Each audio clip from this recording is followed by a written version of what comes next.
If you go with it, then the film just gives so much wealth in terms of examining moral dilemmas, and the people you think couldn't possibly be good turn out to be brilliant, and the person you think is morally upright is challenging. But that moment, how did you negotiate that in the filmmaking and in the acting to make it plausible for yourself?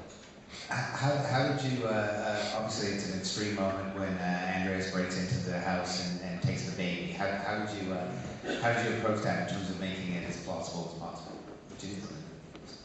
Well, it's interesting because it's obviously one of those things also in editing where we went back and forth and we went back and is he going to sit longer in the car before he goes in but I think in a way the kind of craze and the agony and the kind of notion of having lost the baby and his wife whom he kind of sedated or where she kind of she's asleep and he needs to go back. I think the craze, I mean, we wanted to maintain the craze so it wouldn't be a question of is he rational? I mean, how would he react if they wake up? Because honestly, I think he would have done it, and I don't think he thinks about what they would do if they wake up, or he would, you know, had he started the fight. I mean, I think it's a highly irrational, almost kind of mechanical act he does. Like his body does it,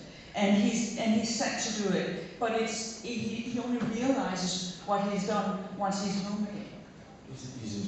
The way I thought it was that, because it is so extreme, he's in shock. I mean, the biggest shock you can imagine, he's just lost his son.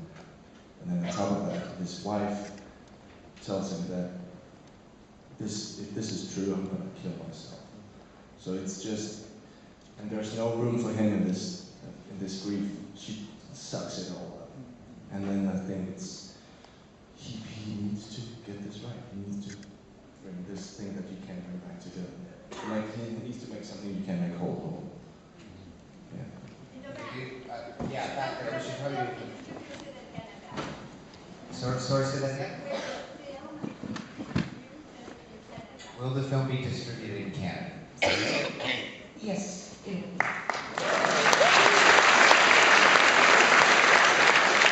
Okay. Yeah, in the middle there. The waiver. Yeah. I agree with your earlier comment. The film was really brilliantly scripted. Did you go to a series of versions of the story, or was it written as it followed? Gentleman agrees with the comment earlier about the script being brilliant.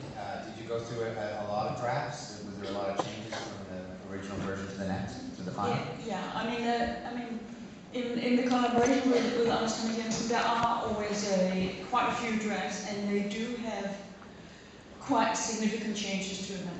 It's not just within the scene. It's not like tweaks. They're proper, thorough changes. And we also did readings, and we also did, like, you know, after Nikolai and the other actors read it, we then implemented their comments into the final draft.